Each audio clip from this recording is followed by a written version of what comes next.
Good morning, good afternoon, or good night, and welcome to Command Power, the show in which we discuss all things Magic the Gathering with a focus on Commander. And today we have a brand new deck for you, but before that, just a quick reminder to please click like and subscribe if you enjoy my videos. We're well on our way to 1 million subscribers and every single click counts. And today we're going to be talking about one of my favorite decks, Ruhan of the Fomori. For 1 colorless, 1 red, 1 white, and 1 blue, it's a legendary creature giant warrior 7/7 with, at the beginning of combat on your turn, choose an opponent at random. Ruhan of the Fomori attacks that player this combat if able. Now this is an awesome commander for a few reasons. I've been reading a lot of comments lately from people saying that their playgroup doesn't really do much attacking and the games kind of stall out. People just ramp and build up their boards without really doing much of anything, and Ruhan of the Fomori throws a huge wrench into that because it's going to attack each turn and it's going to attack at random, so nobody can really blame you for picking on them because he's going to be doing it outside of your control. Not only that, but the rest of the deck is built around a theme of randomness as well. Most of our effects either choose targets at random or affect the game in ways that are unexpected and throw a wrench into everybody's well thought out plans. And it's a deck that I just love to play. Every time I bring it out, it just makes the game so interesting and something weird and cool is going to happen no matter what. And I think that's really valuable in a game of Magic. I do appreciate having those sorts of games. So without further ado, let's go over this crazy list. And we're starting off with a very normal card, which is Archmage Emeritus.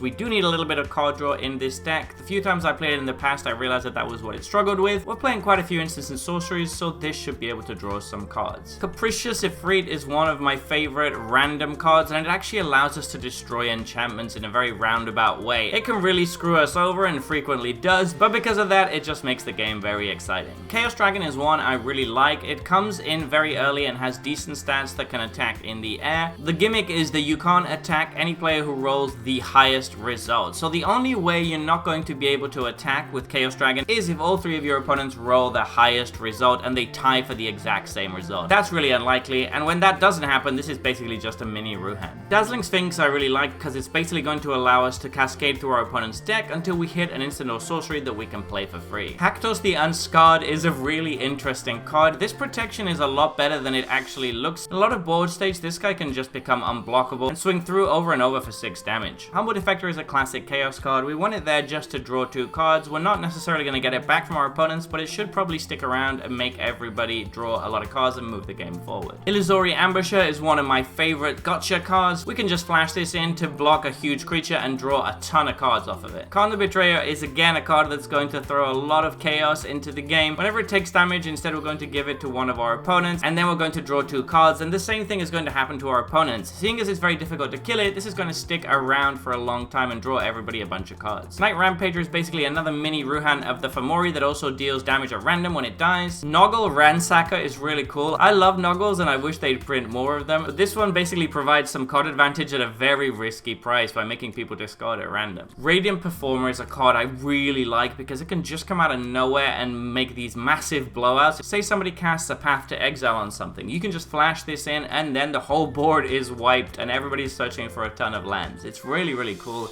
and can allow for some really funky plays. Radiant Scroll Wielder has actually been very good in this deck. We have a couple of board wipes that can deal a lot of damage to each creature, which if we have Radiant Scroll Wielder out can gain us like 150 life or something. It's very powerful, and then obviously recasting instants or sorceries from our graveyard at random is very cool. Selfless Squire is a great way to just blow somebody out of nowhere, particularly if we're towards the end of the game and they're alpha striking us. This can just turn the tables on them and actually win us the game instead. Territorial Hellkite is very good early game. It's another huge hasty flyer, but obviously when there's only 1 opponent left, it gets a little bit awkward since we're going to have to tap it every other turn. Third Path Iconoclast is there because we do have a couple of spells that interact with a number of creatures we have. This allows us to get quite a few tokens. It can also just afford us a nice little bit of protection if we're getting swarmed early for whatever reason. Triumph of St. Catherine is really powerful. It's a 5/5 lifelinker for 2 mana if you hit the miracle cost, and then when it dies, it adds a little bit of randomness to the game, which I really like. Wildfire Devils again gives us a lot of randomness and can provide some really swingy plays by exiling some instants and sorceries from our opponent's graveyards. Windshaper Planetar is another Selfless Squire effect that can really throw a wrench in your opponent's plan by forcing them to kill a different player or attack into very big creatures. And Usury Fortune's Flame is really exciting every time it happens. I always choose 5 with this and flip 5 coins, and sometimes I end up taking 6 to 8 damage, but it doesn't matter, it's just awesome. For sorceries we have Cerebral Eruption. Now this is truly a gambling card. card because you're basically going to hope that your opponent has something very high mana cost on top of their library, and if they don't, this is going to do next to nothing. So in certain metas I would recommend switching this out, but if you play in a battle cruiser meta, this can be quite good. Chaotic Transformation allows you to deal with 5 problem cards at once. You are replacing them with something else, but still, if there's something very dangerous on the table, this can do the job. Circus Act is really cute and random, and we can get 3 tokens out of it, which work well with what our deck is doing. Creative Technique allows us to roll the dice twice, and our opponent is going to get to do it once, so this can make things extremely swingy. Dance with Calamity is a new card that I really like. You can keep pushing your luck until you get close to 13, at which point you should probably stop. Our mana curve is fairly low, so this should be quite good in the deck. Ensnared by the Mara is one of my favorite cards from the new Doctor Who set. It always makes for very exciting gameplay. Explosion of Riches is very expensive, but it can deal quite a bit of damage, and late game when people are low, this can be very scary. Kindle the Carnage is a weird card that has actually overperformed a lot in this deck. We are discarding our own cards with this, so it is a 2-for-1 no matter what, but it can very easily wipe a huge board, and if we have something like Radiant Scroll Wielder out, we can just gain a ton of life. Reality Scramble allows us to trade up one of our tokens for something much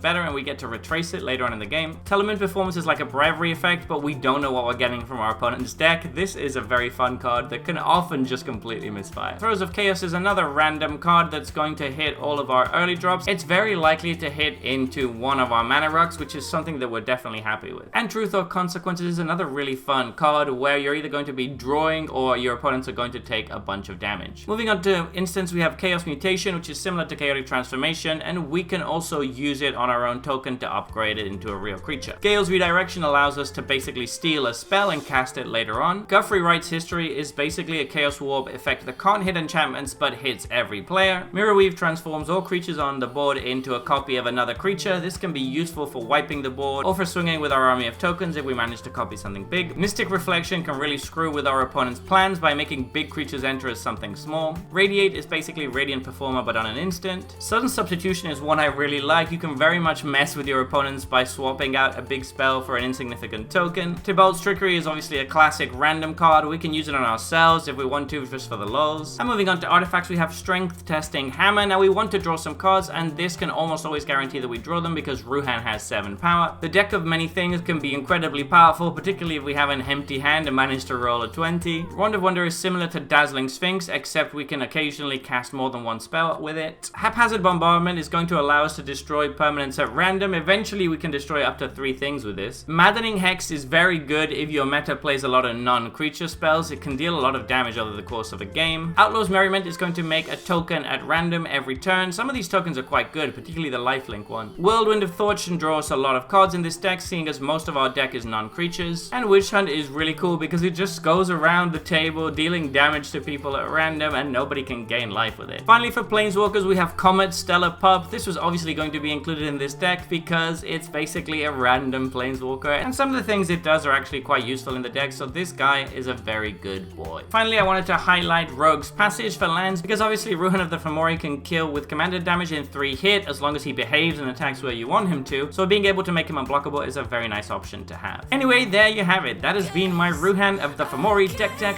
What do you think about this one? This is one of my favorite decks to play, so I hope you like it too. And if you enjoyed this video, don't forget to click like or subscribe. It really helps the channel. And until next time, take care.